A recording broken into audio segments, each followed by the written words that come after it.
Greetings, my possum friends, and welcome all to the Possum Kingdom, where every possum is welcome in the possum land. We are Offensive Points, and as always, I'm riding with Josh and Billy. Guys, we have NFL football in less than a month, I think. I don't know the exact date. I haven't caught up on that. 7th, but I believe. Yeah. It's go time. It's draft time. We're living it. We're winning it. Josh, Billy, what's up? Just happy to have the full gang here today. And I know we get to do one of our favorite podcasts, and we've done this a couple times already through the year because we do some way too early ones, some pretty intermediate ones. And now this is kind of our final rankings going into the season. And I'm looking forward to discussing them with y'all. And honestly, you guys surprise me each year where I'm sitting here like, there's no way they're going to do that. And then they do. And like I said, this is just kind of all teaser. We'll get into that shortly, but no, just excited to do this pod. This is probably my favorite of the year. I'm definitely falling for preseason hype, like the preseason games and stuff. I'm hook, line, and sinker. Got plenty to say about that. We'll talk about it. There's a couple that I'm just like, man, it's hard not to. Well, the thing is, I mean, we'll get to it when we get to the rankings, but there's just like certain things where you're just like, I can't see why they wouldn't keep doing that going forward. But I don't know. We'll see. We know NFL teams are stupid though. And they will. Yeah, that's factually true. Literally, Isaiah Likely was like a god week 1 last season, and they're like, you know what? We don't need to do that though. I actually just took my dogs out just right before this pod, and my neighbor was asking me, "Any sleepers?" Blah blah. I got my draft next weekend, and I was like, I don't know, man. Like, I guess Amari Hampton would be a good person to buy. You know, like Evan Ingram's good. You know, just as a tight end sleeper, and I was really caught off guard, even though we're about to talk about fantasy football for the next hour and a half.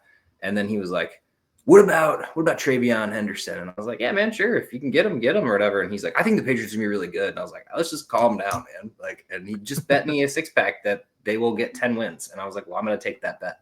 10-7 is popular. 10-7 is very popular for the Patriots. Okay, see, it felt like a free win to me, but if not, I get to give my neighbor a 6-pack because that's I'm wrong. A very popular pick right now in the betting community is 10-7 for the Patriots. All right, okay. I hope so. I actually hope I lose that because they assume that Miami's gonna suck, like they're gonna be very terrible, and then they assume that the Jets are just gonna be mid, and that the Patriots are going to have that come up season. But we'll see. I saw an article being worse in the division. So I've always just kind of assumed it could be the Patriots too. I guess people really are hoping for that Drake May sophomore year bump. But honestly, like I said, I don't know. It'll be fun. So I have two things because I know how much we love comps on this channel. And Travion Henderson, since he was mentioned, my comp for him is Apollo Ono. Different sport, but he's ice skating on those fuckers out there. And two, I just want to shout out Gary Davenport. I was ranting to him about AI and how it's going to ruin this industry. And he came up with a shirt that said, the best way to fight artificial intelligence is with natural stupid.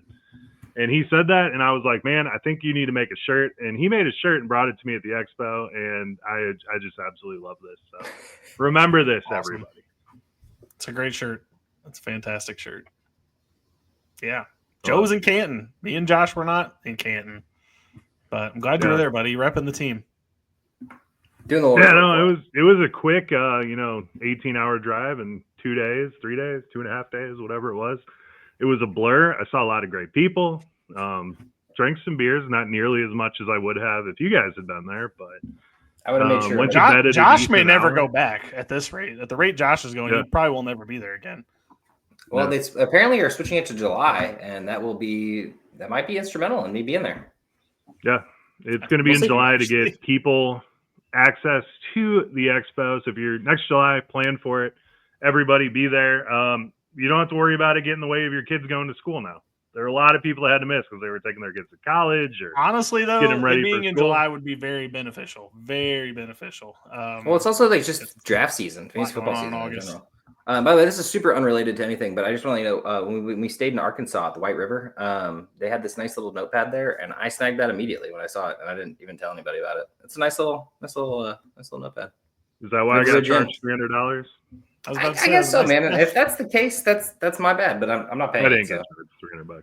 I was about to say that would not have been the thing. I'm sure it would have been the smoking and it's no, I'm just a sucker for notepads, man, is what it comes down to, man.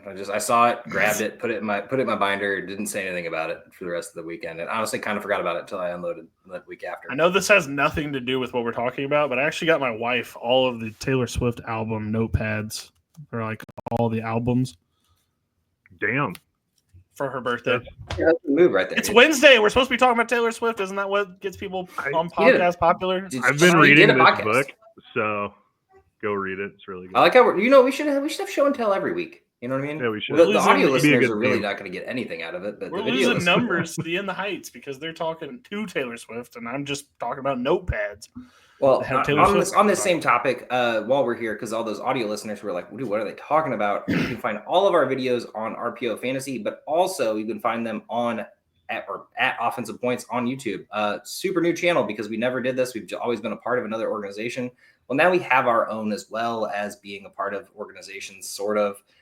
Shout out to Steve for letting us use his channel and being a part of what we're a part of. So go like us on Offensive Points at YouTube, and obviously if you found us on YouTube, go like us on Apple, Spotify, whatever, anything else, Twitter, that'd be great too. So I'm proud of you, Josh. That was a nice little promo you did there. I don't think I ever do the plugs like that, but here we are. Yeah, sure no, it's fantastic. All right, let's get into some camp news. I know we haven't talked about any camp news in a while because there just really hasn't been much, but I feel like I've collected enough, especially after preseason week 1, that I think we should talk about. So without further ado, I think the first one that we need to talk about is Matt Stafford cooked? Are you all scared? I seen someone say something about this like a month ago, and I picked up Garoppolo immediately. I know it's just kind of in a dynasty league. I'm not excited about having Garoppolo, but I'm like, I'm kind of worried. But at the end of the day, like he had a back injury or neck injury last year, and then still played a full year and looked great doing it. Now he's got this back injury, and he's just like, he'll be back eventually type stuff. It's very Najee Harris, not getting much information about it. It's worrisome. I mean, he's a 38-year-old man out there playing a young man's sport, and he might be cooked. Yeah, I'm not worried at all. Matthew Stafford is the toughest fucker to ever play the quarterback position, I think, outside of a very select few. But he'll be fine. No one in their camp is the least bit concerned. There's no concern. There's no twang in their voice. Would they announce it if they were concerned? Like that's the thing. Yeah, they probably would. They were concerned. They probably would. Sean McVay is a pretty emotional guy. I think people would be able to catch on by now if it was. I just feel like Sean McVay thinks he could win with a paper bag, like at quarterback. That is true. He's got a little bit of confidence. They could probably win a Super Bowl with just that. So I don't know. I'm getting a smidge nervous. Like I would say, like the door has cracked open to me being nervous for the Rams, but nobody else seems to be nervous, and I guess that's just the way it is. I don't know. I don't know what to make of that. I'd be worried if I had Puka or even Devontae Adams at this point, or maybe even Kyron. I mean, going into draft season, you can't really let that affect you because you have to assume that you're getting the best quality of these players. But this is what I love about fantasy football is the unknowns. I mean, will Matt Stafford play? Will this so-and-so be good? Will this guy actually break out? We'll find out. It's tough to tell. All right, second piece of camp news. The Bucs GM said Chris Godwin has, quote-unquote, a ways to go. Are we drafting Chris Godwin this year? Because for some reason it feels like he's going to be out half the season at least. I just get the vibes. I'm not going to lie to you. I'm still drafting Godwin because even if he does come back week 8, week 9, it could be a part of your fantasy run. It's not like you have to pay the premium for him. Like, I'm not going to go draft him in the 6th, 7th round, but 10th round or later – so I'll slap a Godwin on the IR if you have an IR in your roster. If you don't have an IR, I could understand it. If it's a small league, maybe not. But the problem with Godwin is you're not getting the discount on him yet because he's still a name value. Everyone was like, "Oh my God, he was so good last year." I've heard that from like 3 people. I got to get Godwin because he was really good and he's at a value right now. So people are drafting him earlier than I'm comfortable taking him. I would like to get him on my team because we saw what the connection him and Baker had. We'll see if Ibuka can kind of do the same shenanigans with him. But I mean, this is what we kind of theorized when they drafted Ibuka in the first round. We were like, they're not saying something about Godwin, and then it came out, and it's just progressively gotten worse. So it was confusing when they made the pick, but now less confusing based on the knowledge of what was. We thought, okay, they're definitely getting an insurance policy, but now it's like, well, they're just going and getting someone that's going to play football for them actually right away. Surprisingly, which makes you question the contract that he signed even more, because like they knew about this when they signed him to that deal. I mean, for real, no, 3 years it's on an oft injured confusing wide receiver that's already fucking injured for this year. So I don't know. It felt weird in general, just all around.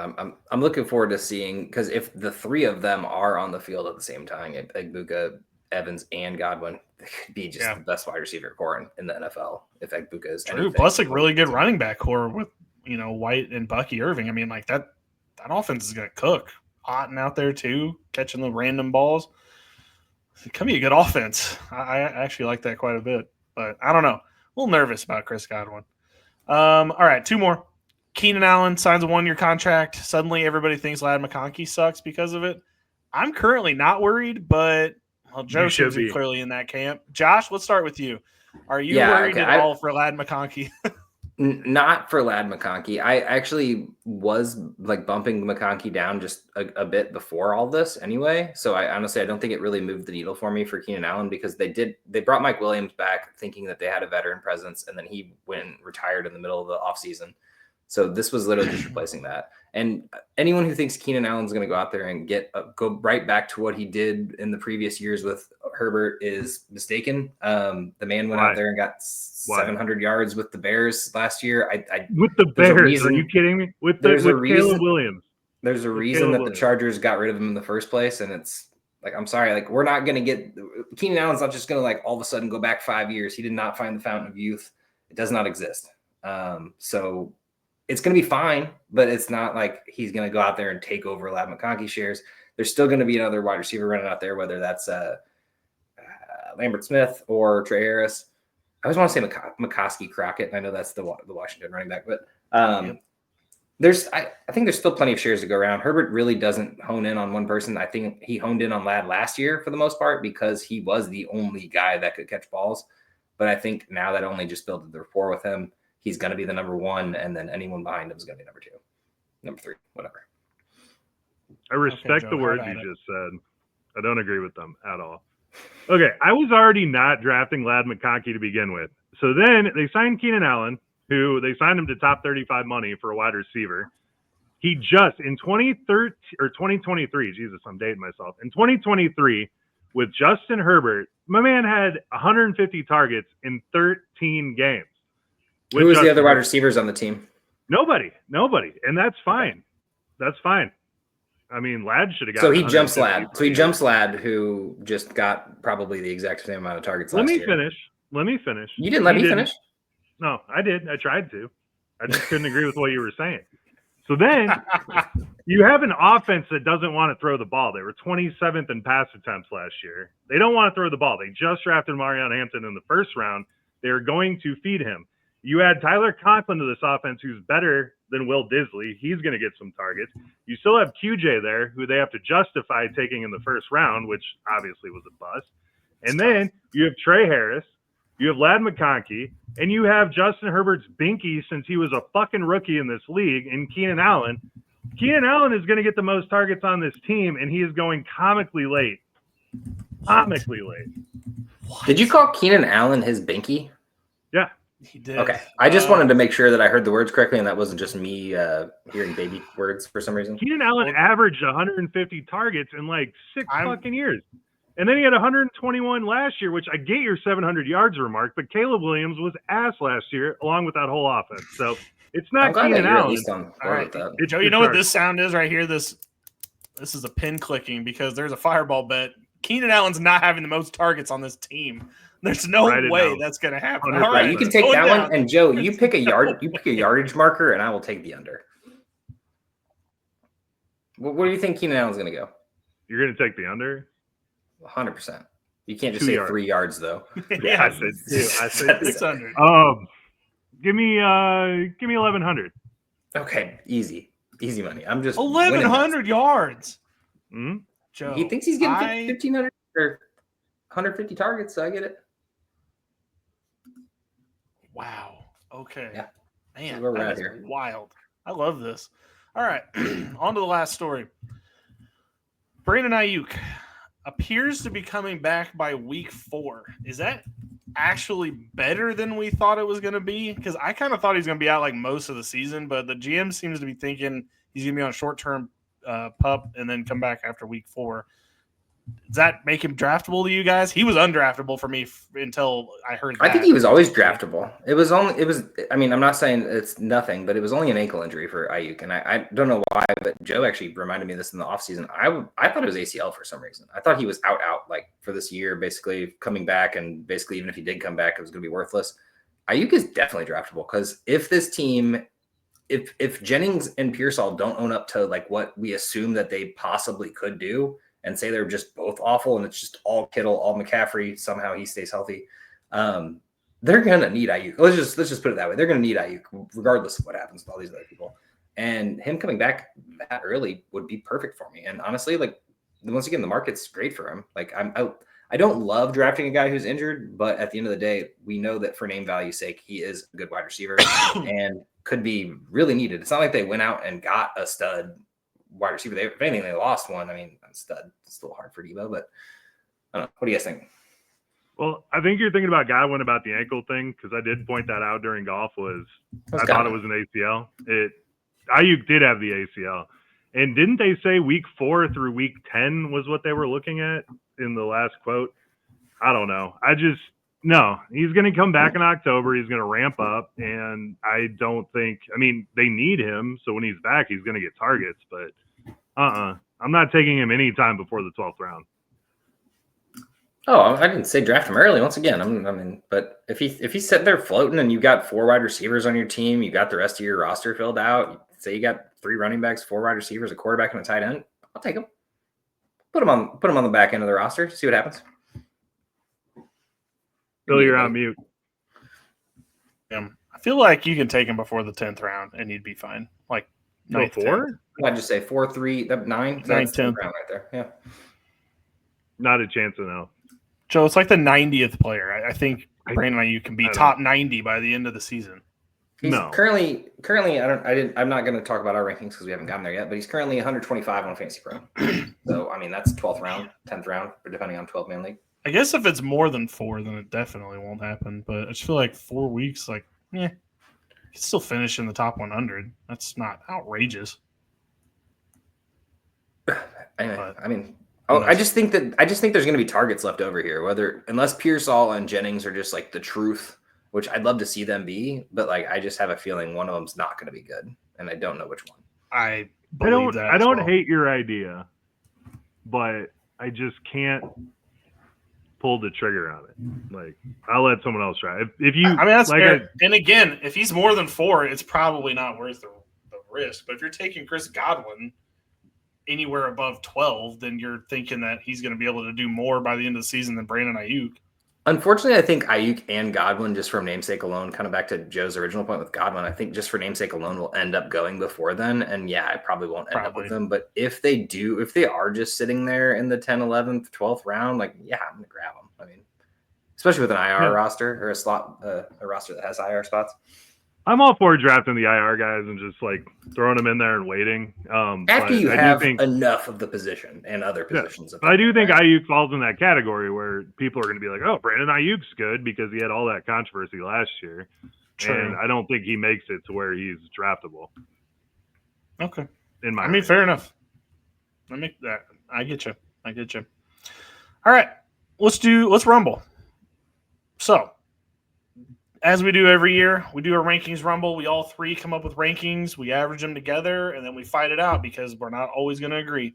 So, Josh, without further ado, please read off the first round. All right. Our number 1 overall, if you're on the YouTube, you've already read all of them probably. But if you're the audio listener, number 1 overall is Jamar Chase. Saquon Barkley at number 2, Bijan at 3, CeeDee Lamb at 4, Jefferson, Gibbs, 5 and 6, Malik Neighbors, Amon-Ra, Ashton Genty, Christian McCaffrey, Achane, and Jonathan Taylor to round out the first round. Anything? Okay, well, let's start at the bottom. Jonathan Taylor at 12. I don't think a lot of people have Jonathan Taylor in their top first round. Me and Billy both have him in the first round. Joe does not. Joe, any? I mean, not saying hatred here, but you have three guys ranked higher than him at this point. So, any reason why you don't include him in the first round? And are you angry that he is? No, I love Jonathan Taylor. When you look at Fantasy Pros rankings and stuff, he's like at 20, 22. And I thought 15 was rich when I was making my rankings because I really like Jonathan Taylor this year. Make no mistake about it, he is going to be the offense of this team. The only thing, if I have to say why I'm a little more sour than you guys, is just I think that offense is going to suck so much with Daniel Jones and Anthony Richardson. But he's going to get all the carries. So I have no argument here. I would consider taking him at 12. Yeah, but I just thought I was higher than most on him, but apparently not. If anything, this offense has slightly gotten better because they have two Anthony Richardsons now. And Daniel Jones as the whatever you want to call it. Two quarterbacks that can at least be serviceable, hopefully. And then they also get Tyler Warren. So I think this offense is slightly better. Once again, we went from 32 to 31 best offenses. But he also missed 3 games last year, and was just on a pace to be like, I'm not quite running back one because Saquon ran away with it, and Henry obviously was up there too. But 1,400 yards in 14 games, like, man just puts out 100, goes and gets a touchdown pretty damn near every game with 11. So if you keep that pace, I mean, what does he end up with 3 more games of that? 1,700 yards and running back 4 probably? Probably so. I just think people forget about Jonathan Taylor. Like, honestly, like, looking at those Fantasy Pros rankings, I was like, is this like a hipster thing? Like, is he just not cool anymore because everybody has been on him for so long? But I don't get it. I don't understand why people are that down. I almost had to go check and see if he had an injury that I didn't know about. I was like, oh, is he in trouble to miss week 1? Like, what's going on here? Nope, nothing. I don't know. I guess people are that down on the quarterback that they think that messes with the running back. But, like, come on now. We've seen running backs. I mean, Saquon Barkley did his entire career until he came to Philly. Like, he's been playing with Daniel Jones, and he put up great seasons. So, I don't know. I can't speak to that one. So, I actually have him as my 4th running back, right above Genty. Nothing against – or, sorry, right above Achan and Genty, I guess, really.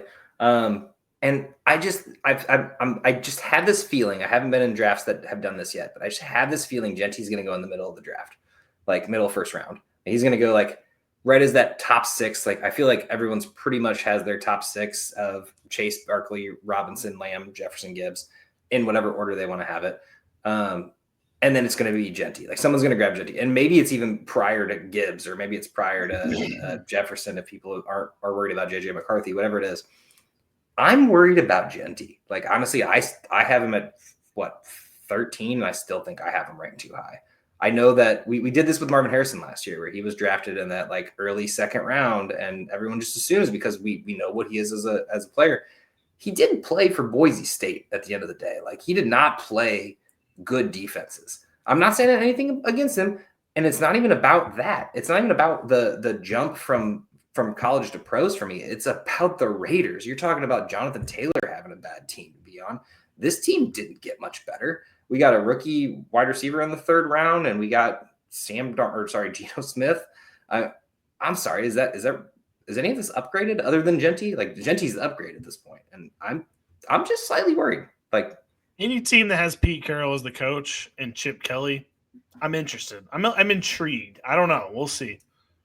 I'm intrigued, but I just feel like anything in the 1st round. That's why I think I purposely put him at 13 to be in the 2nd round, because I'm down for him as my back-to-back. I can go get Genty and Achan, or I can go get Genty and a good wide receiver, whether that's Brian Thomas, whoever was left over at that point. I just can't. I can't pull a trigger in the 1st round. Like, even if I had a back-to-back pick as the 12 and 13, I would make sure that he was in the 2nd round just to be able to say that I didn't draft the 1st. I see what you're saying, but I mean, Ashton Genty is almost like quantity over quality, right? I mean, he's a quality running back completely, but he probably has the easiest path to 300 and was the curse of 370 that Saquon, everyone's freaking out about Saquon for. I mean, Genty is like, his floor is 370 touches, assuming he's healthy the whole season, because I mean, he could hit 400. It's just, he's going to have the ball in his hands so damn much compared to a lot of these guys you're drafting that it's got. I love Genty in the middle of the first. I mean, I have him at 8. I have him ahead of Amaha, which is maybe a little spicy, but I don't know. I'm all in on getting Genty if you're sitting there at the back of the first. Or even like I said, I'm not shaming anyone who does it. It's just that's just a personal feeling that I have, and I can't shake it. Like I even thought about going and picking the 10th pick in our draft and going and getting Genty. I had a choice of 6 through 10 basically, and I just went ahead and took the 6. And I was like, I'll take the top 6 guy. I don't even feel like messing with this. What if this blows up in my face, basically? But while you definitely want the top 6. You mentioned Saquon Barkley, and I have seen every single ranking have Saquon Barkley at under Bijan for one, except for ours. Proud of you, Billy, for being a part of that. Joe's not. I just don't understand how you shade Saquon outside of curses. Like, how can you even say that Saquon's not a better running back than Bijan Robinson at this point? Like, and I've seen him like late first round. I've seen him like the 8th pick, and I'm just sitting here like, outside of curses, sure, play that game. If I can speak for it, even though I rated him higher, I think it's just like I don't think we've seen a running back go back to back in a long time. I don't know. Maybe McCaffrey did it one year that I'm not thinking of, but I don't think we've seen a guy go back to back. So I feel like just because it's not happened, that it's might happen. Like that's what. I think people are like, well, got to be somebody else because it's usually somebody else. Yeah, I mean, also, a lot of Saquon's points were from massive runs, which were awesome. I'm not going to bank on those happening again. He's going to have a couple. He might not have as many as he had. So I like the volume that Bijan gets. He's going to catch a lot. He's going to run a lot. So I have him above Saquon, but it's a razor margin. I would be fine with both of them.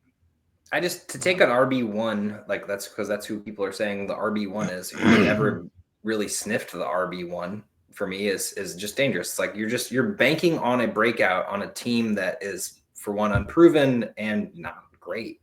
That's what kills me on that. I mean, nothing against Bijan. I ranked him 3, so I can't say that he's bad by any means. I think it's your risk aversion, right? I mean, There's a fair amount of risk with Saquon versus Bijan. Bijan's just like your lunch pail guy. He's going to go out. He's going to get points. Saquon, you're kind of relying on the big play. You're worried about Hurts and the tush push, which, again, we didn't have last year. But I think it's just kind of like, what's your level of risk aversion? And I feel like a lot of people in the first round, especially in the top 3, are like, let me get the safer guy here. That's kind of funny. I was thinking risk aversion the opposite way. I'd rather have the running back on the good team than the running back on the bad team. Why have the Eagles sucked this year? I just think that's possible.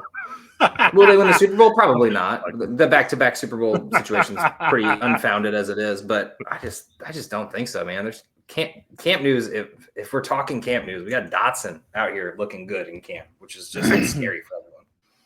I've heard a lot of Tanner McKee's chatter too. Dude, I love. I'm so glad that he finally got the backup role. Yeah, for sure. The last one before we get out of the first round is Christian McCaffrey. We all ranked him. I mean, I ranked him the lowest, but it wasn't by much. Are we sure? Are we sure he's good to go? So it's kind of funny that I say something about Genty and I'm worried. And it's like, I just feel like so I have him the highest at 9, Joe at 12, and Billy at 14. I just feel like we've been gaslit back into thinking this is going to happen again. And then are we sure? No, because we don't know.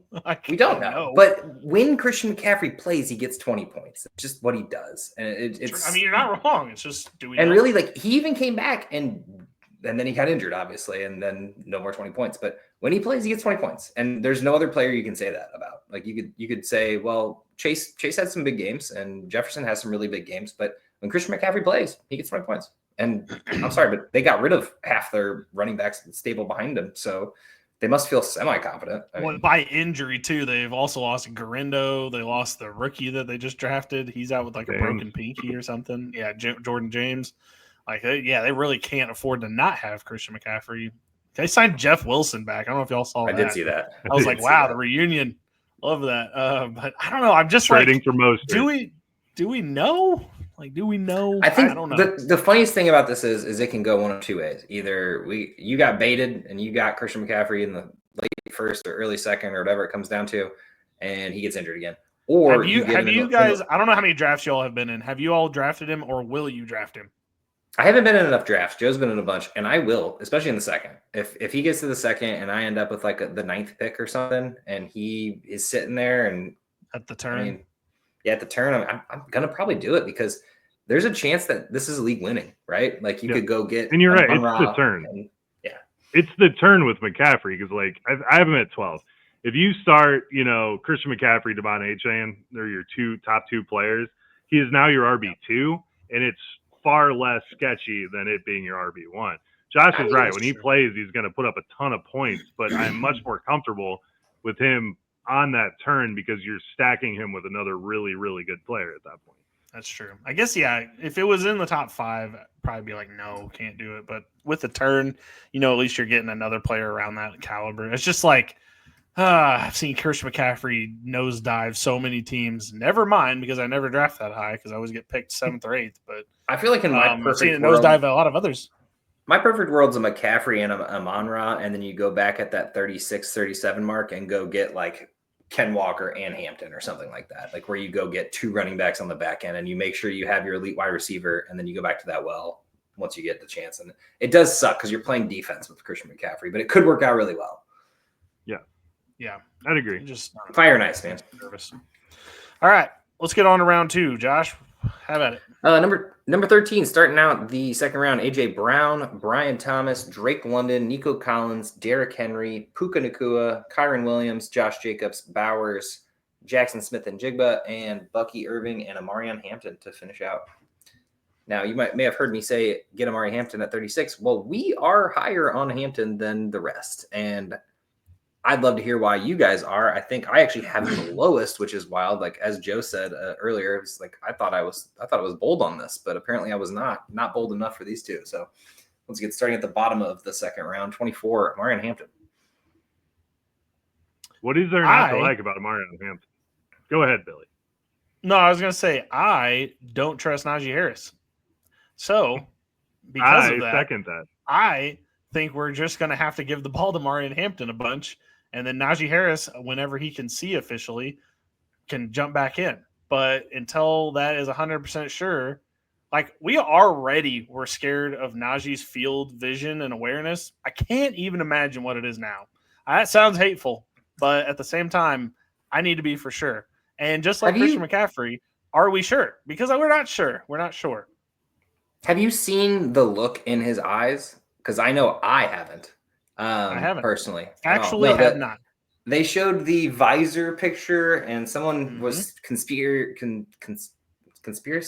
I don't know what the word is here. It was a conspiracy that he had it taped shut surgically, and that's why it was closed, and that people could see through the shadows. And I was just like sitting here, like, listen, this was him showing, hey, look, I'm on the field, not, hey, look, I have my eyeball. Because if he had his eyeball and it didn't look weird or messed up, this was the same thing with JPP, by the way, after the firework incident, which is kind of ironic because this was a firework incident as well. There was no news about what happened to his hand. Everybody just kind of said, we'll see. Well, it's been a little bit, we'll see. It's been a little bit long for we'll see at this point, right? So they've said he's jogging at practice. He's helping. He's trying to be here. He's there. He's this, whatever. It's Amarian Hampton. And they already came out with a report, and they said even if Najee Harris isn't out there, they're going to split the backfield with Amarian Hampton with someone. I don't know if you've looked at the rest of the depth chart, but it is not great. So.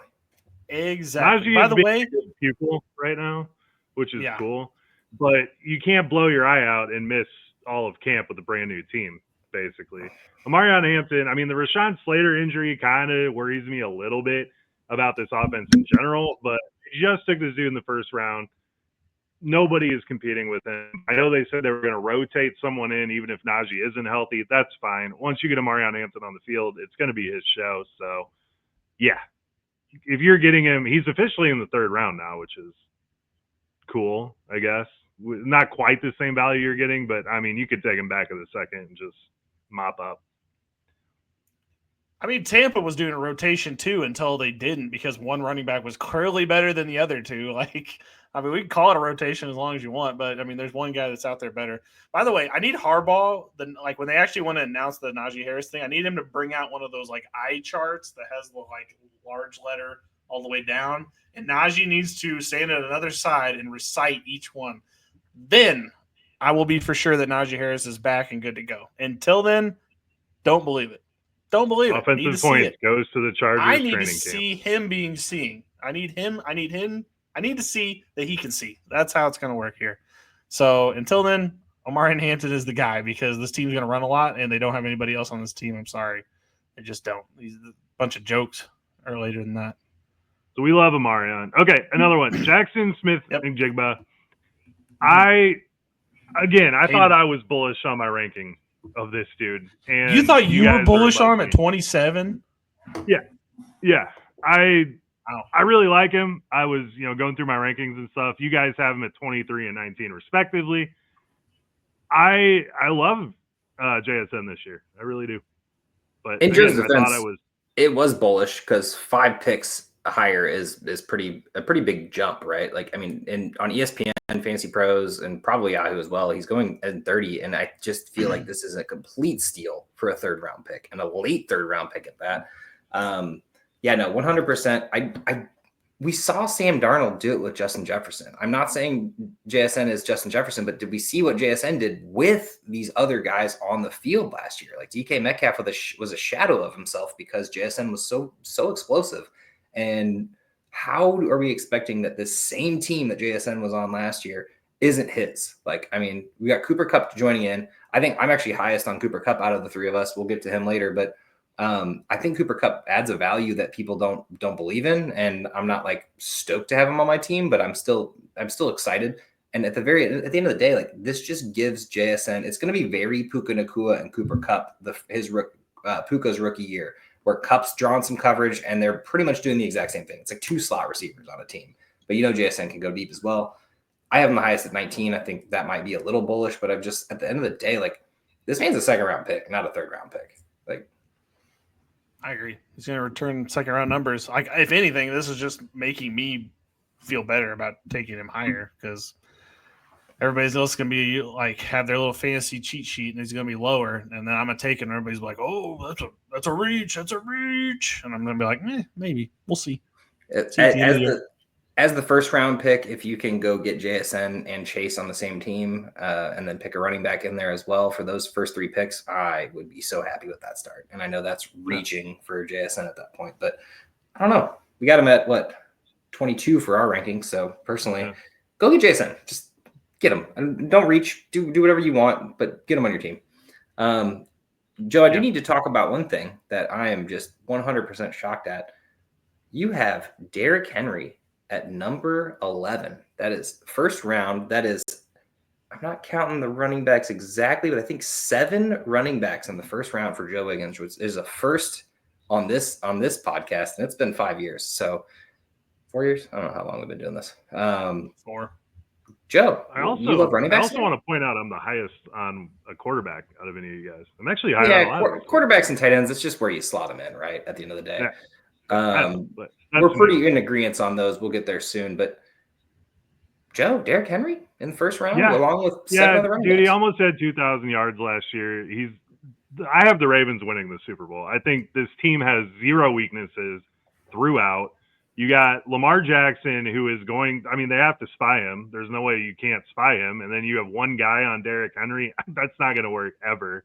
So I don't see any way that Derrick Henry doesn't at least replicate some, 85% of what he did last year, which puts him at, I would take him right on that turn in the 1st round because he's awesome. I've been the Leo DiCaprio of running backs my whole life, and now everyone is kind of becoming the Leo DiCaprio of running backs. So I got to zig when others zag. Give me the old guys early. I love it. Joe, if we learned one thing from last year, it's that the Eagles need some competition in the Super Bowl. Like, we can't have just old washed up Patrick Mahomes joining in there and getting his way for everything to get into the Super Bowl just to get blown out by halftime. Love to see a good Lamar Jackson in the Super Bowl or Josh Allen, one of the two. Like, put the best team in the conference in the Super Bowl. I don't even care if it's a script at this point. It's getting ridiculous. I will be watching every Ravens game this year. I'm so excited. It's gonna be fun. I might even be a fan this year. I don't know. Wow. You're bailing on the Bears for another B team. Interesting.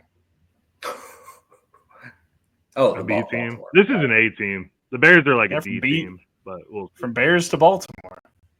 I see what you did. At first, I thought you were just saying B team. Like, I was like, damn, shots fired on Baltimore. I do want to point out that we all put 18 for Puka Nacua, and that is a rarity that we are all in agreement. I think Puka is going in the. Is he going in the first round in drafts at this point? Yeah, he's like 10, I think. It's so hard for me to draft those wide receivers that should be in the second round. I really feel like it should be more. Joe has more running backs in the first round than I do, but I really feel like it should be more of a split, 6 and 6. These first 2 rounds are really pivotal, and these running backs are not to be taken lightly because it does drop off, as we'll see here soon. I'm officially worried about Matt Stafford, that influenced my ranking. It's a hedging of bets. That was actually, even though you both picked it too. So, I mean, I actually just think it. So my reasoning for that was I think it's going to be more of a split with Puka and Devontae. I think it's going to be kind of like Puka's first year where it's like 1,300 yards and Devontae also gets 1,300 yards. And maybe Devontae gets more touchdowns or whatever it ends up being. Maybe he gets more catches. Maybe it's shorter catches. And I just think it's going to be more even than people think. This is with the healthy Stafford. Without Stafford, I think we are ranking Puka way too high at that point. Yeah. Devontae Adams is twice the player that Cooper Kupp could ever dream to be in his life. And Matt Stafford watched Devontae Adams just tear him apart in Detroit year after year after year. They're now on the same team. You want to talk about the Breakfast Club? These dudes are like the strip club Breakfast Club. They're getting breakfast at like 4:30 a.m. after a long night together. They're going to be bros. Strip club. Yeah. Devontae Adams has 1 or 2 years left to play at a really, really elite level. And this is how he's going to do it with Matt Stafford, and it's going to be beautiful.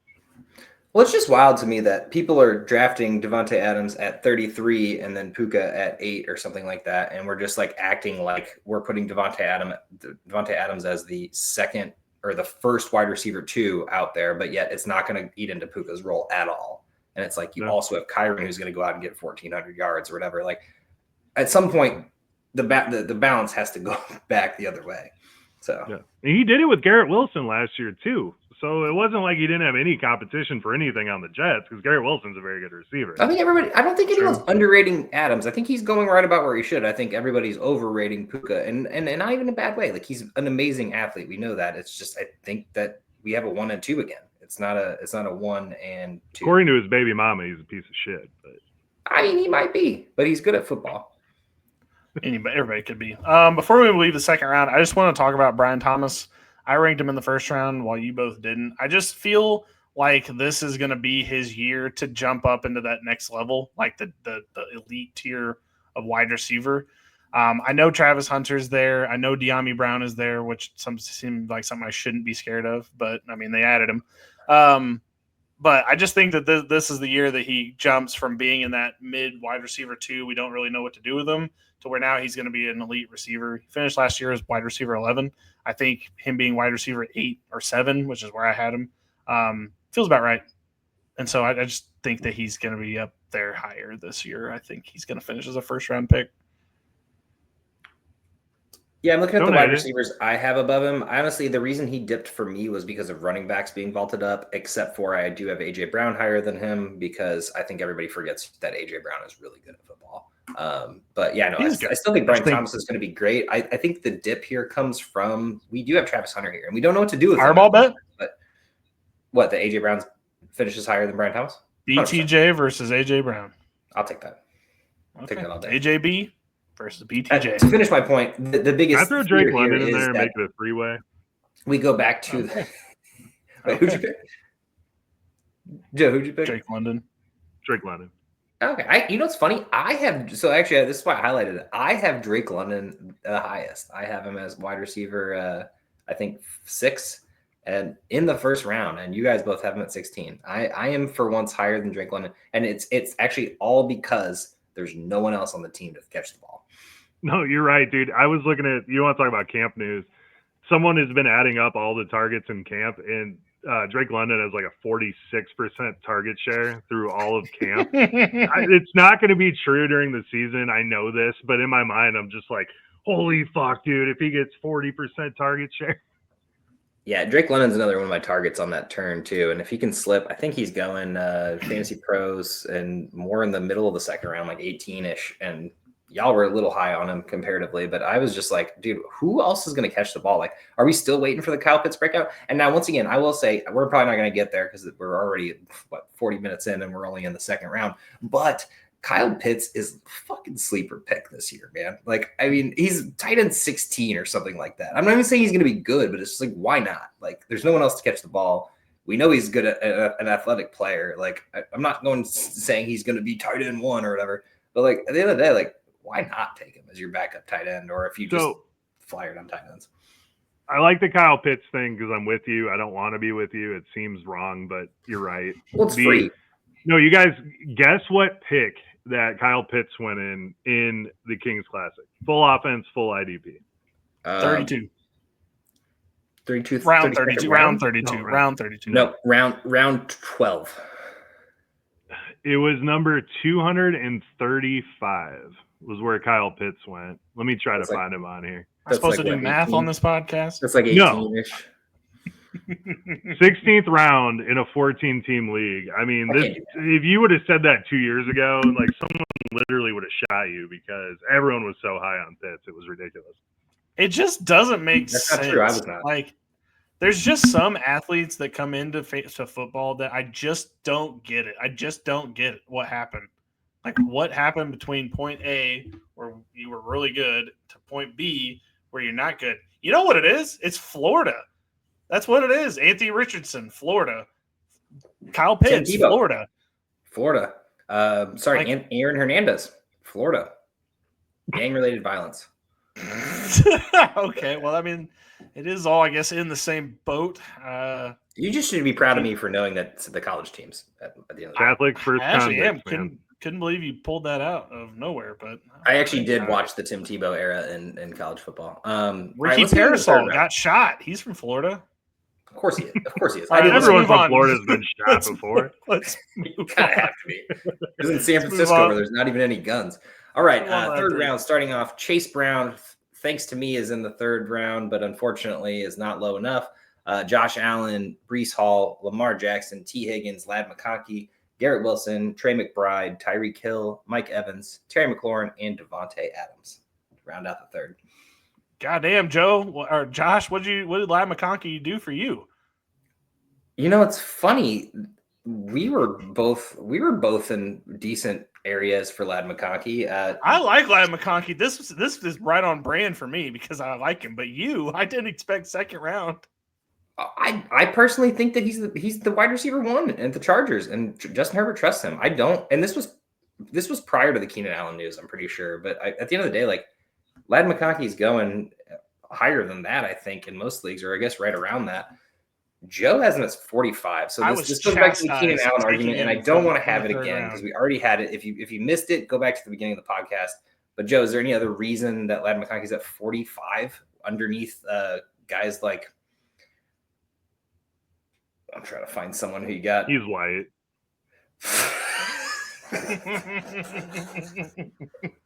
Not a Cooper Kupp fan, clearly. We'll get to that later. Never really liked Cooper Kupp either. It just kind of, drafted him at the bottom. Man, Who would have thought it was a racial thing? All right, let's get to Chase Brown, which I'm really sad that you have him at 23 and 24. I have him at 38, and he's still at 25 in our rankings. I couldn't put him low enough. Where he should be. No, he should not. Where he should be. No, he should not. Like, I don't know what people expect to grab a guy in the second round just because he's on a good offense. With nobody challenging him. Bro, have you not read any reports on Taj Brooks? Yeah, so suddenly Camp News means something to you? No, but at the end of the day, they cut Zach Moss. I actually just wrote an article about Taj Brooks for Fantasy Pros. Go check it out. I know, ridiculously. You shouldn't be talking about a fifth rounder like he's going to challenge the starter. Dude, Taj Brooks is maybe 100. next season. Okay. Time out. What round was Chase Brown drafted in? Fifth. I have no clue. Okay, so a fifth rounder shouldn't be able to challenge someone. But Chase Brown, he didn't challenge anybody. He came into it via injury. Okay, so okay. Was Chase Brown injured currently? Like, what? Do you know something I don't? Chase Brown got the full workload because of injury, not because he won. And he was good. Yeah, he did. That's the thing, is he did good with it, and they've come out and they said the offense is going to run through Chase Brown. They like Taj Brooks a lot, which is awesome. I like Taj Brooks a lot, and you're getting a value of him really late, but he's not taking Chase Brown's job. You got Samaje Perine, who's going to steal some of his targets. You got Chase Brown, Taj Brooks, who's going to take Chase Brown's runs. I mean, you're not getting what you're getting. He's not. As the Eagles have Will Shipley. Are we afraid that Barkley's losing some stuff because Will Shipley's been looking good? They signed Noah Fant. He's probably going to take some touches away. Dude, drafting Chase Brown in the second round is a mistake. I just want to let everybody know. I'm not going to continue to argue this with you guys because I've done it like 6 times on this podcast and it's not getting anywhere. I don't see how you pull out these like random pieces and you're like, this is what's going to take him down. Just let him run. I mean, he's probably not going to get a second contract. He's not going to perform at a running back one pace. That's what it comes down to. And people are drafting him as that's why he's RB2. That's why he's Chase Brown or Alvin Kamara. Kamara. You have Chase Brown ranked higher than Kamara. Why? Because I felt like I had to put him there eventually. Fair. I like honestly, I kept bringing him down the board, and I was just eventually like, I was like, I gotta put him in there. Like I Kamara, 100%. Okay. You're wrong, but okay. I don't think I am. Fair enough. Oh, jeez. All right. Anyway, everything else is pretty even. Joe has Lamar Jackson higher. Oh, I guess no. We got to talk about T. Higgins. Joe has T. Higgins is 25. Billy and I 31, 34. Billy kind of split the middle on a lot of different weird ones for us. But Joe, I know it might just be the exact same Chase Brown argument, but Chase Brown before a lot of wide receiver ones T. Higgins before a lot of wide receiver ones, wide receiver 2 going at wide receiver 12 in the top 12 wide receivers because of you. Yeah. He was number 6 in points per game last year, and that was with some games coming in. Okay. I just want to put this out here. I love T. Higgins, and I think T. Higgins is a phenomenal pick for your team. I have him ranked at 25 because he's awesome. Now, last year I liked T. Higgins a hell of a lot more because of the value you were getting T. Higgins at. Because everyone was valuing him as like a wide receiver 3 last year. If you draft him, he is going to score you a lot of points. If he stays healthy, he is going to finish as a top 12 wide receiver. The problem is the health. So if you're going to let the health get in the way here, then don't draft T. Higgins. But if you are just a guy that's going to draft on what the player is going to do when he's out there, he is a top 12 wide receiver in this offense. Sounds like a great ad for DFS. That's fine. I'll have him in DFS a lot too. I feel like he's a great good fucking wide receiver player. As Joe alluded to, he has a great points per game when he plays. It's really nice. When he doesn't, it's not very nice. Clearly, but got him going before a lot of wide receivers, and it's just to me, I'm like, I know you don't like Ladd, but like Ladd should be before him. We should have Garrett Wilson before him, Tyreek Hill. Just looking at the next few wide receivers, like Mike Evans, for example. All right. Just maybe not Tyreek, because Tyreek's a bad example because we don't know. I'll let Ladd go because I could see why people would want to draft Ladd. He's not going to finish there. But Garrett Wilson has Justin Fields. I love the college connection there, and they very well could rekindle it. I didn't know that, by the way. But Garrett Wilson has never performed at the level that T. Higgins has performed. Tyreek Hill, we saw what very well could have been a major fall off for him last year.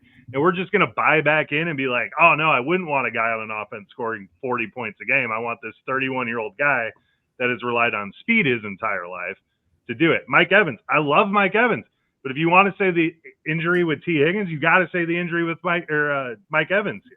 Terry McLaurin's in a holdout. T. Higgins is a fantastic wide receiver right here. Yeah. Garrett Wilson outperformed him last year. He was wide receiver in 10, total points. T. Higgins was 7. Points per game, Josh. He was 6th wide receiver. He didn't say that. He said outperformed him. No, I just wanted to clarify points per game is what I'm assuming. Yeah, but if you play, I'm sorry, if you play 17 games each and one has the more points. See, I don't like game, dealing with ifs. I like to deal with when he did it. So, but anyway, let's move on. Draft whoever you want to draft, man. One more wide receiver I want to talk about here is Mike Evans.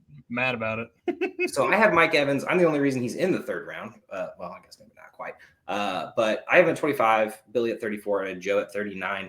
And we talk about this Chris Godwin situation, and we talk about how good Baker Mayfield is, and we talk about we hope Emeka Egbuka is something great. But at the end of the day, we know Mike Evans is great, and he's the number 1 on this team. And now I don't know what history shows us about Mike Evans, but we know that he does well. And what the worst finish he's had is wide receiver 17 since 2015. Like, and to put him at 40 is just why. And it's not you, it's everybody. Like he's a discount right now. This is just, I just want to really, this isn't even an attack at you guys. Like you guys aren't even that low. And if anything, you're probably higher than most people are. I love Mike Evans. And I think that this is a complete steal, especially we have no idea when Godwin comes back. We don't know what Ibuka is yet. Like obviously it could be something great, but at the end of the day, like Mike Evans isn't going anywhere. And if you think they're not going to let Mike Evans get 1,000 yards this season again, like it's almost guaranteed. Like you can put it in the books. Mike Evans is a Hall of Fame wide receiver, and he has not missed a step yet. So I just don't see it happening at the moment. So not saying go draft him in the early third. I have no argument. I probably wouldn't take him at 25, but I mean, around this range sounds about right. I don't mind it. It's all good.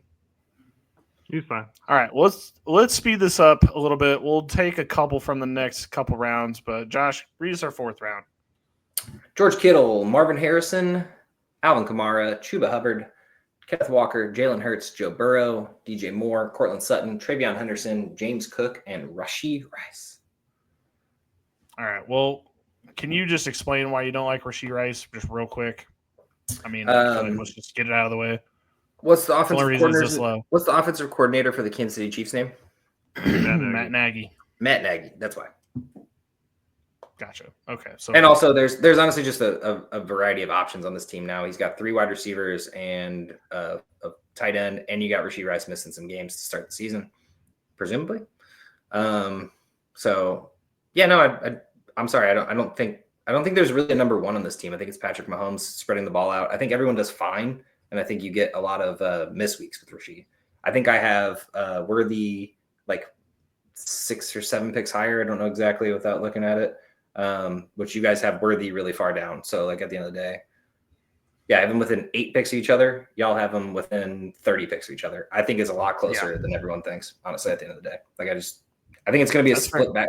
And you'll probably get some I know Justin Watson's on the team, but you're going to get some random 4th, 5th string wide receivers catching touchdowns, 3rd string tight ends catching touchdowns. Mahomes just spreads the ball out, and with Matt Nagy at the helm, I don't really trust any Kansas City Chief on my team at the end of the day. At least fair enough. Super high. I feel like Rashee is the only one that I trust. I like Rashee, but we haven't seen him in a while. What have you done for me lately? No, that's fair. What have you done for me? Hopefully Mahomes doesn't he did tear his ACL again. Oh, yeah. No, I think, ironically enough, he took the Travis Kelce role. That's what he did. He's the extension of their run game, and he took Travis Kelce's role. He has that little 10 or 7-yard dump off that he gets a first down on almost every time. And he has finished as a wide receiver 1 pretty much every game he has played after he took over that role. So I love Rashee Rice. I'll take the 4-game suspension, whatever. I guess at the end of the day, you got the 4-game suspension, and then you also have so y'all flip-flopped what Fantasy Pros and all the other rankings are saying. So Xavier Worthy's at like the 50 mark, but y'all even took it a step further with Rashee Rice. And at this point, like I feel like those 4 games are going to matter. Like even if he goes out and balls out on the games and is somehow consistent, those 4 games are going to matter. And I think that ranking adjusts for that. I think if there was no suspension, every ranking would put Rashee Rice and Worthy like right next to each other because it's like 1 and 2. And I don't know what the Worthy is not good. I think the fact that he's fast and he gets handoffs and all the stuff, all the trick plays and stuff too, and not to mention we'll be getting those shovel passes from Mahomes. It's gonna be pretty close, and I'll take a fireball bet on that too. I think I'll take the Worthy end, and you can have the Rashee Rice with your 4-game suspension. You could tell me Worthy is going to finish in the top 100, and I would take a fireball shot on that one. So okay, I'll take both. Yeah, sure. Top 100 overall. Can you write those down, Billy? Appreciate those. I'm writing something down. We're pretty even for the rest of these, so I don't really know if y'all want to keep talking about the 4th round. I mean, I feel like we're 4th round was other than that. I did want to touch on one thing, just the fact that we all consecutively agreed to not put Jaden Daniels as above Joe Burrow or Jalen Hurts, and everyone else has Jaden Daniels as the number 2, number 3 quarterback. And while what he did was impressive last year, and like Terry McLaurin contract issues aside, I'm worried about year 2 for him. Like the man's small. He dealt with injuries last year, and I don't want that to happen. I'd love to see some more competitive football from the NFC East. But at the end of the day, regression can happen. The running might need to lay off for a little while. We don't know what Debo is. I hope he can be something, but at the end of the day, like, I think we all kind of were in that same headspace where we're like, Jalen Hurts still got the tush push. Joe Burrow's going to throw for 5,000 yards. Like, why are we taking this essentially shot in the dark as my QB2, QB3? So that's fair. I'm not any less worried about Jaden Daniels this year than I was last. I mean, he survived. He just survived last year. Dude, every time he was running the ball around, it was like Kyler, man. I'm like, ooh, stop it. Well, midway through the season, he got hit in the ribs, and he was not the same for like 5 weeks after that. He really wasn't, and he still did great. And now he was good. It's just scared about it. I could be wrong. I'm not taking a quarterback that high unless I'm sure of it. So he could regress also. Well, that's just saw it with CJ Stroud. I don't know.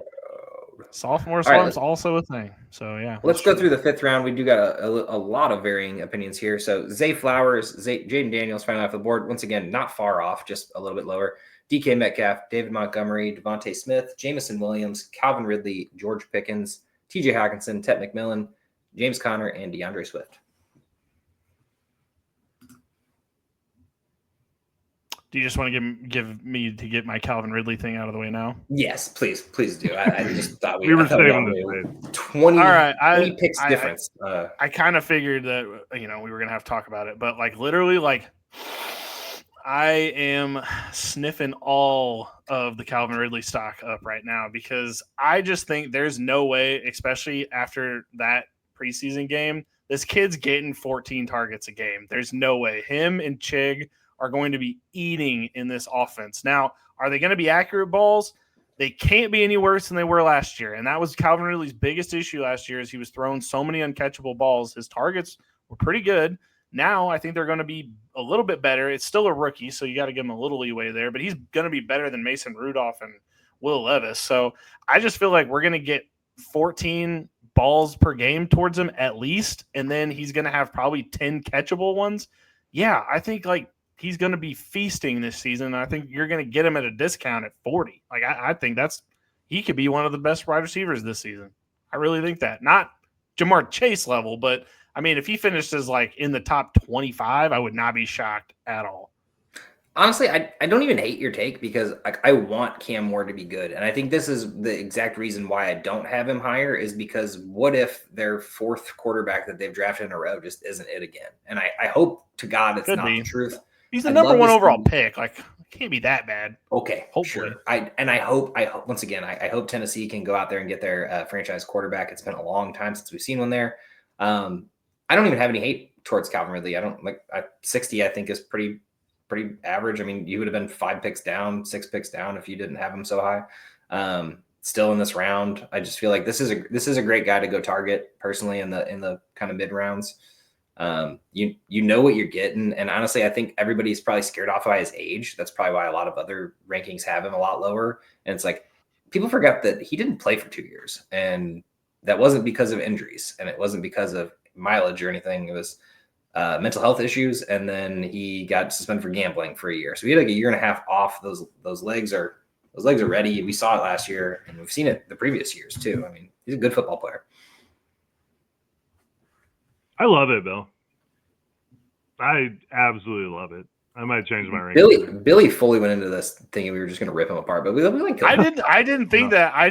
The only thing I thought you were going to rip me apart about is taking like a preseason game seriously. But it's just hard not to like imagine this team's going to be losing every game, and they're just going to be chucking the ball to Calvin Ridley all game. That's all he's going to do. Like I don't see. I didn't even watch that preseason game, so it looked. Their connection looked pretty good. Pretty good. I love to hear it. Joe, I do need to talk to you about something. In this round, we have Jameson Williams at right in the middle of the 5th, which is pretty much where he's going. Billy, you're off by 2 from his average ranking, so you're off the hook here. I'm at 44. Joe is at 63. There's a big difference here, and I'd love to hear Joe's take before I pitch my Jameson Williams. Okay. I'm glad you asked this because Jameson Williams is a Deshaun Jackson that sucks. Okay. All right. I just want to say, so Jameson Williams, great player. Don't hate Jameson Williams at all. He's very fun to watch. But for fantasy purposes, he caught more than 5 balls one time. And I did a really fun thought exercise, and I went back and I looked through all of Jameson Williams' long touchdowns, and I took those away. And he averaged 3 catches for 34 yards without his long touchdowns. And that's great if you want a boom bust player, but where you have him going is he's your wide receiver 2. If your wide receiver 2 scores 4 fucking points, that limits your ability. So no, I am not taking a player that 60% of his points came on long-ass touchdowns in the 5th round. Absolutely not. Damn. Okay, so we go from an injury his rookie year to a suspension his second year and a healthy Jameson Williams, and we saw what he can do, and we don't think that it can get any better. It just can't do this. And Jameson Williams, arguably the fastest football player in the NFL, can't continue to get long touchdowns. Why? Jared Goff's arm. How did he get him last time? If Jared Goff could throw the ball like Michael Vick or Donovan McNabb, no. If you look at the average depth of his target, it's very low, and they rely on him to bust free and get these long touchdowns. Okay. If it was like Michael Vick with Deshaun Jackson, where he was slinging it 60 yards down the field and Deshaun Jackson was making a play on it, I would be happier. But since they're relying on this dink and dunk shit that Amon-Ra already eats up, and so does Jahmyr Gibbs, and then you get David Montgomery back, the whole middle of the field is going to be clogged for this dude. I'm not relying on these freak long touchdowns this early. I like the player. He's fun to watch. I will not take him in fantasy. So you answered Court my is question. Adjourned. You answered my question without answering my question by saying he did it. He was the reason that those long touchdowns existed. So why would that stop? Oh, because the middle of the field is because Tyreek Hill was really, really good with Patrick Mahomes because Patrick Mahomes threw a really good deep ball. Deshaun Jackson was really, really good with Michael Vick. Michael Vick threw a really good deep ball. Even if you want to throw Mike Williams in there when he was valuable, Justin Herbert and Phillip Rivers threw a good deep ball. Jared Goff does not have that deep ball. So you're relying on him to get it with his legs every single time. It's not going to happen as much as it did last year. All right. I agree to disagree here. Wide receiver 2 last year, wide receiver 2 this year. Wide receiver 4. Unless you're in a best ball, then he could be your wide receiver 2. Maybe. You say wide receiver 4? Yeah. Okay. All right. Spicy. Can I just go ahead and fireball bet that he finishes wide receiver 3 at the minimum? Or do we do 2 and 4 and 3 is a dead zone? Billy gets the 3. Billy gets the 3.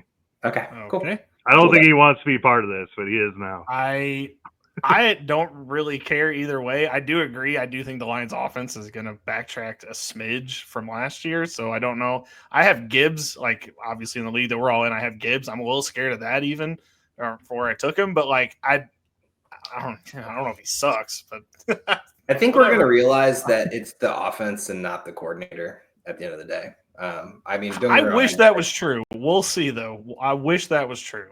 Sometimes it's hard. Because, like, even like the Eagles, when they lost their coordinator, it took like a little bit to get that offense back and jumping.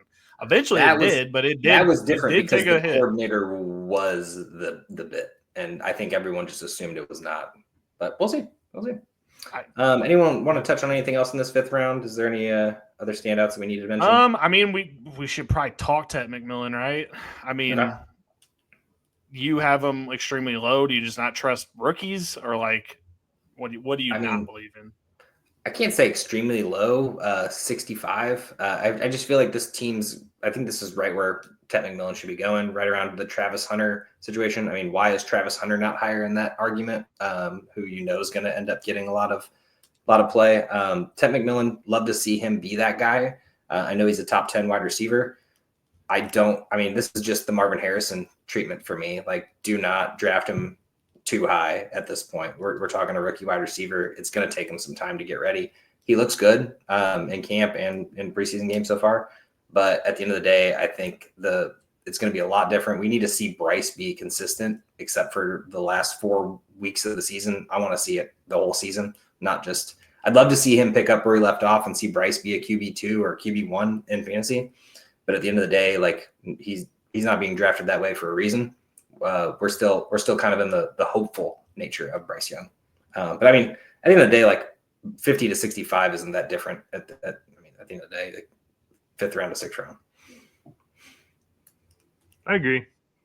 I don't know. He's going to get my argument for Tet is what Billy's was for Calvin Ridley. I don't care if it's Andy Dalton starting. I don't care if it's PJ Walker, if he's still even on this damn team. They are going to target Tet because of where they drafted him and just the size difference he has over the other guys on this team. Something about this screams just wide receiver share for them. And I mean, Thielen's still on the roster. We got Coker sitting there. I know there's another guy too, but don't care enough to mention him. Leggett, but Jatavian Sanders might have a. Didn't Hunter Renfrow sign to this team? Renfrow's on this team. Yep, that's true. I mean, that's not a good thing necessarily. Jimmy Horn has actually been tearing it up in camp too. Jimmy Horn's been in a lot of conversations in camp. Camp News Hall over there, always falling for the bait. And weren't you the one who was just talking Camp News and how you felt? You were, and now you're like, dude, the Cincinnati Bengals, man. They're coming. I just feel like there's going to be a lot of wide receivers out there, a lot of bodies catching balls from Bryce Young. I think Bryce is going to be just trying to prove that he's worth the pick that he was and try to get to his next contract and pick up where he left off. But I don't think he over targets one person or another. I think he's going to play really smart football at the end of the day. Not quite game manager, but smart. Okay. All right. Fair enough. 6th round. It's fine. 5th round, 6th round, whatever. Pick one. Oh, 6th round. Let's talk about it. Wait, let's go in the 6th round. He was ready to fight. All right. 6th round, we got Isaiah Pacheco, Joe Mixon, Sam Laporta, Evan Ingram, Chris Olave, Travis Hunter, Baker Mayfield, Xavier Worthy, J.K. Dobbins, Jerry Jeudy, Emeka Egbuka, and Tyrone Tracy. I just want to highlight someone here. I don't really have any bones to pick on any of this. Evan Ingram, I know he's starting to get some traction here, but like when we did the Scott Fishbowl in Kansas City, Heath Cummings was like, I took Evan Ingram and I think the 5th round in a tight end premium league. And he was like, that was the biggest reach of this entire draft, blah, blah, blah. Cause he was going like ADP was like 100 at that point. And Evan Ingram is going to get a ridiculous amount of targets here. I know we like RJ Harvey. We like J.K. Dobbins. We like Marvin Mims. Like RJ Harvey. Well, whatever it is, Evan Ingram is your wide receiver 2 on this team, and he's shown in the past that he can be extremely deadly in that role. So we have him a lot higher than I think consensus. I think they're starting to catch up. We're up by like 30 or 20 or something. Yeah, like that. Yeah. It's not a reach to get Evan Ingram in the 6th round because you're getting a studly player at that point. So no, and I feel like he is, and I always preach do not reach and do not be a part of that tight end run. But if you were to be a part of it, and for whatever reason you did not want the back half of the tight ends, which I don't blame you, it really does get ugly. I got Ingram in like the 10th round of our home league, and I think he's an absolute steal. I mean, we've seen what he can be when fully healthy, and even last year when he came back, he was one of the best tight ends out there from weeks 7 to 10 or whatever it was that he ended up playing. And I don't understand the fade on Evan Ingram. I mean, we have him just under Laporta, and I mean that to me, and I know he's going in like the 90s and 100s in other leagues, and it is just wild to me. Joe, I don't think you reached on that at all for that pick. I think that is the perfect pick, especially tight end premium. Every catch that he gets, you're just gonna be like, yep, that's cool. 7, 8. And I think I'd be a little bit more worried if we knew that Marvin Mims was like going to be more consistent. I feel like we're talking about the home run guy. Like that's the home run guy, and it'd be great if he hits it. But like at the end of the day, I don't think you're going to be worried about the 10-yard catches. I think Marvin Mims is the home run guy and the 3-4 catches a game. Evan Ingram's the 7-8 catches a game, and I wouldn't even be surprised if he ends up outperforming Cortland Sutton in a way. Like it's possible. I have a confession to make on this podcast. Ooh, spicy. The Broncos are my official curse team. Oh, why would you do that? You talked so much. I'm putting in a Broncos Eagles Super Bowl ticket as soon as I go to Illinois next time. Okay, number one, can we talk about like what 3-4 weeks ago? Whenever you like berated. Here's the thing, Josh. It's called hedging your bets because either A, I'm wrong, or B, I'm right. So, are you going to cheer for the Broncos this year? What jersey are you buying? Good question. A lot of good questions coming from the audience right now. Okay, buy an RJ Harvey jersey. You got to get a pretty Nick jersey. No, Please probably get a going to Pretty be a Nick Nick jersey. Benito jersey. It's probably going to be Pretty a Benito Nick. jersey. I love he's it. injured Yeah. already, so Probably, good job. Probably going to be a He got- Benito jersey. Hey, he he played got for injured OU, today. so it kind of makes sense either way. Don't matter. He got injured Doesn't today. matter. I don't care who he is, cursed him what he's already. doing. Exactly. Yeah, before he even came on the pod, I'm already cursed him. By the You way, cursed him before because you we're said already in this round, we can still talk about it. J.K. Dobbins, I have him higher than both of you. I'm buying the problems that are coming from the camp insiders about RJ Harvey's inability to pass protect. If J.K. Dobbins is better than you at pass protection, I'm sorry. It's the J.K. Dobbins show. Okay, so the rankings don't show it. it here, but I think J.K. Dobbins wins this role. The only reason I didn't rank him higher is I think he because has last it. year. Well, no, I think I'm saying I'm not. I think I have RJ Harvey way later than both you guys as well. Mostly because they did the 3-headed backfield last year, and I don't want to be a part of that. I don't want to be in the Javonte Williams boat like I was last year. I will be in this. I'll be in it for Dallas because who knows, right? But no, yeah, I do think Dobbins has the role. You have him 17 picks higher than me. That's fine. I don't want to draft a running back in this system, unfortunately, is what it comes down to. But I don't even have any hate on you. I mean, I can see J.K. Dobbins doing exactly what he did last year. I think that's what it's going to be. I think he's going to be an RB3 flex spot, and you're going to feel good about it when you have him on your team. His ADP is 118 right now, and we've got him at 69. RB25. 118? Are you serious? Yeah. People haven't caught up. No, but here, see, RJ Harvey had the majority of snaps with the first team during the first preseason game. No. I mean, by all means, you want the rookie to have the majority of snaps in the first preseason game. You don't need to see what J.K. Dobbins can do. He's been injury prone in his career. You rest him. He had a full season last year. This is his first year without Greg Roman, and Sean Payton actually targets his running backs. J.K. Dobbins to the moon. Yeah, no. Also, yeah, basically in this place is where RJ Harvey is, but higher. We have J.K. Dobbins in the 6th round as a consensus between the three of us, and RJ Harvey is going in, I believe, the 5th to 6th round as well. So, like, I'm not for us. I do not believe in RJ Harvey. You know when I would have believed in RJ Harvey? When he was the only guy on the team, when they drafted him high, and then they had, I don't know, Estime and Jaleel McLaughlin. The second they got J.K. Dobbins, that to me was we don't believe in RJ Harvey yet. Like, maybe they will in the future, but not yet. Yeah. I think Harvey's going to be fine this year. Peyton's used to. I'm just letting Bomber know we're going to the Super Bowl. Bomber, me and you. Super Bowl, baby. I'm so sorry, man. You're screwed. I could get a Mims jersey. I need to talk about something. I need to get something off my chest. Please do that. I love Mims. Tyrone Tracy. I have him way higher than the consensus, way higher than y'all, 58, which is literally a round higher than this, 5th round. Now, I'm not saying go draft him there, but I think he will end up there, if not higher.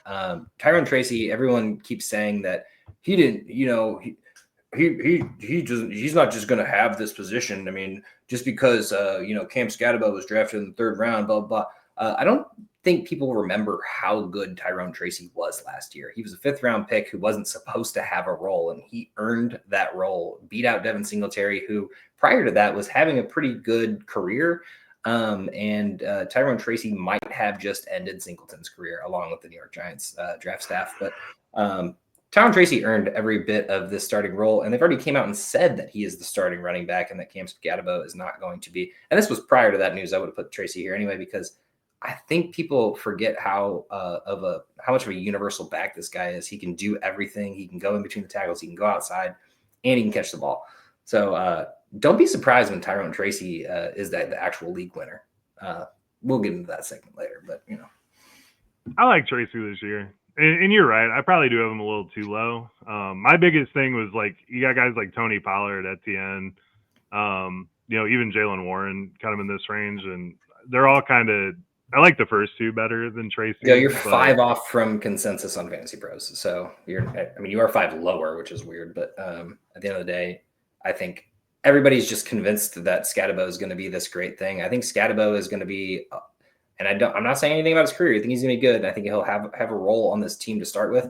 But I think him and Singletary are going to be splitting carries on that second backfield. And it's like if Scatterbo has one bad run, then it's going to be Singletary, and it's just going to be a weird swap of inefficient running backs behind Tracy.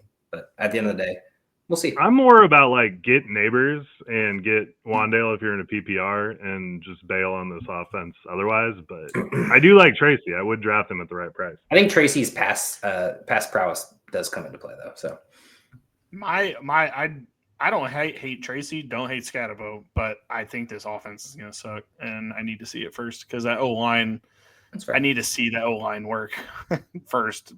Just don't believe it until I see it. All right. We're not going to go through the rest of these rankings. We're getting late into the production. If you're interested, please reach out to us. We'll feel free to share this document with you. But at the end of the day, is there anyone we need to talk about right now, or we're like, oof? Like last thoughts, maybe 2 per, or however many you want to just point out. Trying to scan through. I want to talk about Matthew Golden for a second. That's perfect. Probably should. So one of the funniest things I heard at the Expo this weekend was someone predicting a Dontavian Wicks breakout this year. Oh, not going to happen again. We're doing this again. Well, they gave him 85 targets last year and had nothing to show for it. It's not happening again. Christian Watson is. He had almost 60 targets last year. He's out for a long time, especially with his injury history, which leaves – I like Romeo Doubs.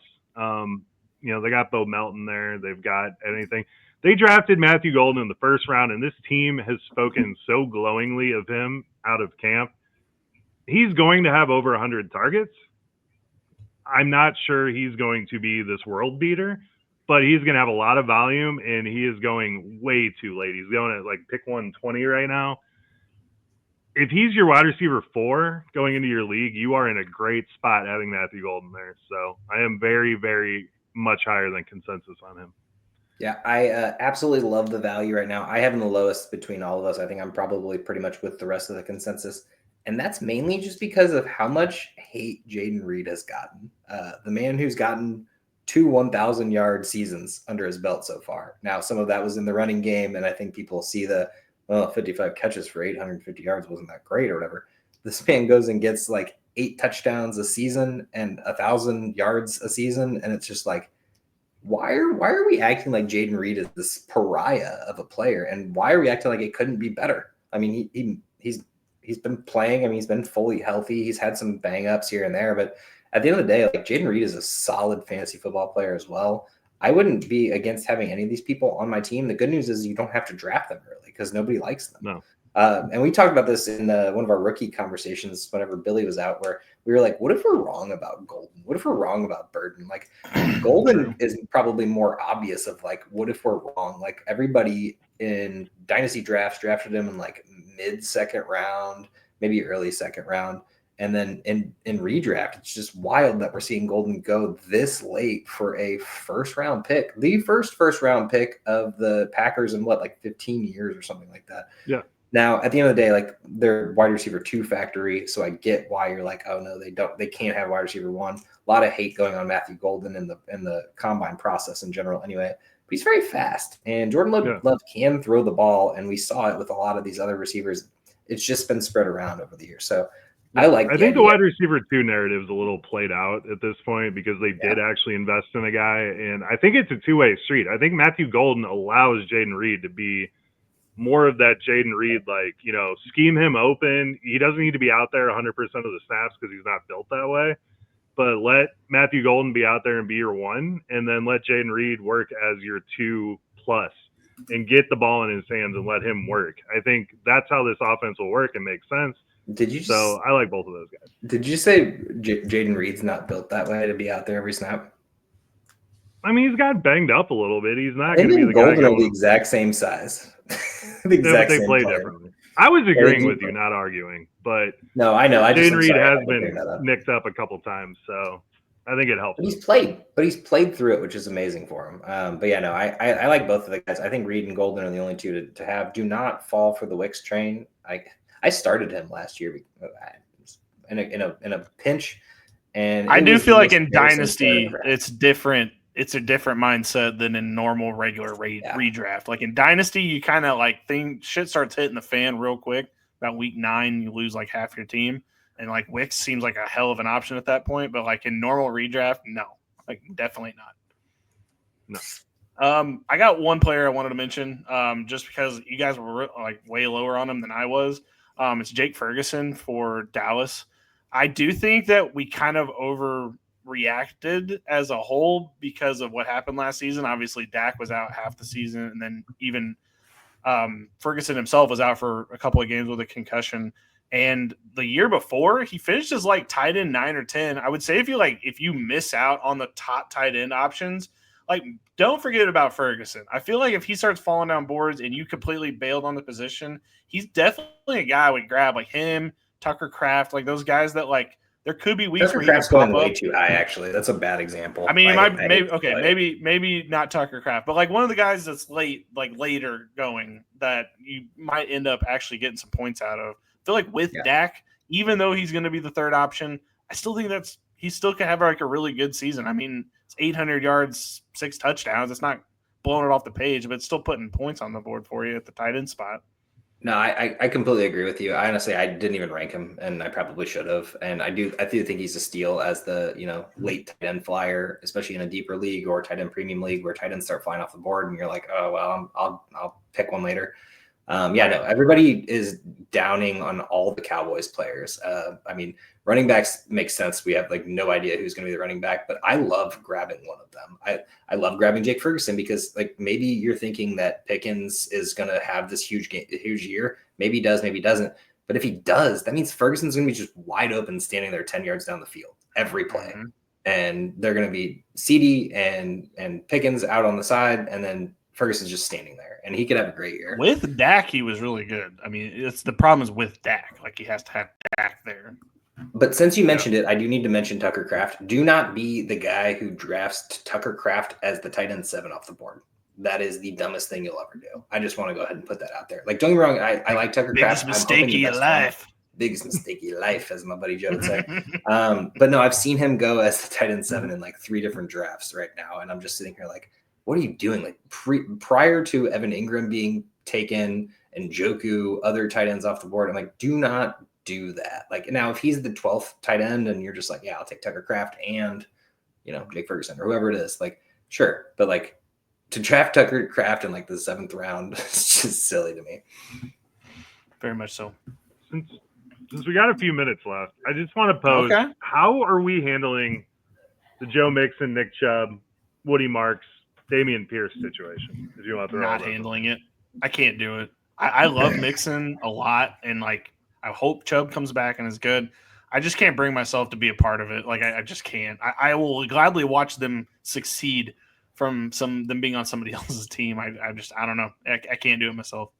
I don't know what the Mixon situation is entirely. I know that it's not great to start right now, but I am gonna be grabbing Nick Chubb if by the time draft. I have a bunch of drafts like right as week 1 starts because people are lame and don't want to draft too early. But if Mixon's gone, I fully believe in Nick Chubb to have a starting role. What he did last year was honestly incredible to have, even for one, solid fantasy starts, but solid football plays, like in general, after having the injury he had. That's just one more year removed from it. And I feel like people forget how dynamic Nick Chubb is. I mean, it's the what have you done for me lately?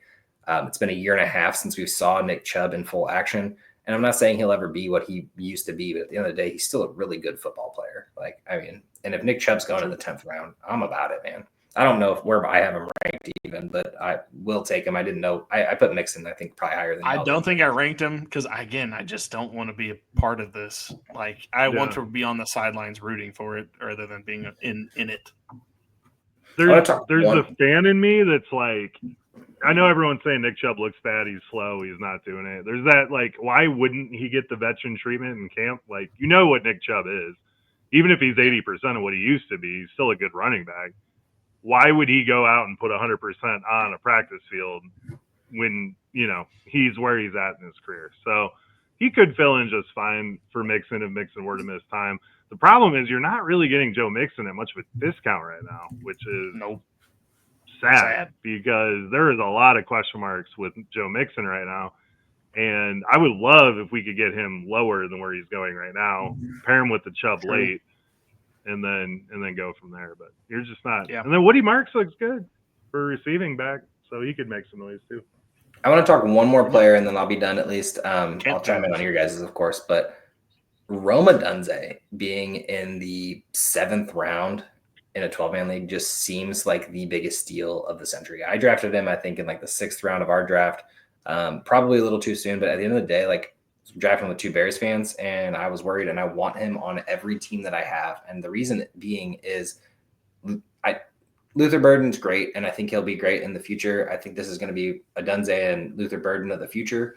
But at the moment, DJ Moore's the number 1, and I think that Dunze could challenge him to be the 1B, or maybe even take over that 1A role. I mean, we saw Keenan Allen basically steal all of Dunze's play last year, and they are essentially built exactly the same. I'm not trying to comp him to him. I'm just saying, like, you have 2 guys that are exactly the same. It's easy to go for the veteran. Dunze still had a pretty solid year with 700 catches or 700 yards. So it's just, to me, I feel like it's an absolute steal. I mean, we have the sophomore, like everybody's just like, I'm over it. And it's like, yeah, he wasn't great, but it's like you had a guy who was exactly the same on the team, and now he's gone. Like Luther Burden's the slot guy. You're going to have a Dunze running free out there as the big body guy. I'm hoping those touchdowns go up, but at the end of the day, we know those yards are going up. I'm with you. Caleb loved Rome. That's where if he was in trouble or he needed to make a play happen, he went to Rome most of the time. It looks bad. The offensive line is better. I'm not buying into this camp news of, oh, Caleb's struggling in camp. I don't care. Like, they got a better offensive line. It's going to take a second for that offensive line to gel, but once it does, it's going to be great. The offensive line, not the Bears. Not the Bears. I don't want to say that. But the offensive line will be able to hold their own while Caleb can make a decision to throw to Dunze. That's fair enough. I just want one of these Washington wide receivers to work out that were on that team. Jalen Polk looks like a joke. Roman Dunze is my hope. Jalen McMillan, as much as I've liked him on the Bucs, I mean, he's clearly not going to be over Amika. I thought you were talking about the Commanders, and I thought you were talking about Deebo Samuel for a second, and then I realized. Oh, sorry, no, I was thinking national title team. It makes a lot of sense. Michael Penix and them boys. I just want one of them to succeed. Polk looks like he might get cut. That's sad. McMillan, he's going to be a good fill-in for a hurt wide receiver, of course. I personally love him. And then Dunze was supposed to be the chosen one from that team, and I just really hope he can come through. I think he will. I think he'll be fine, honestly, at the end of the day. So McMillan just screams like a DraftKings Week 1 stud with Godwin out. Yeah. I mean, at least a touchdown. Don't tempt me with a good time. 3 catches, 30 yards, and a touchdown. Okay. I don't have any more guys. Joe, do you have any more to add in here? I think it's time to wrap it up. It's been an hour and a half. Fair enough. I could talk about all day. I was about to say, you can just go Pete through all Mitchell, RB1, baby. Subscribe to Joe's YouTube channel where he's going to go through each player individually and talk through them. All right. Next week, we are going to unveil our 2025 Do Not Draft list. We had a lot of fun with this exercise last year, and it's kind of guys that, look, we hate. We're haters. We are literally the player haters. So that's what we're going to do next week. We're going to hate on some people. So it's always going to be a lot of fun when we do that. So, Joe, get us out of here. Good night, friends.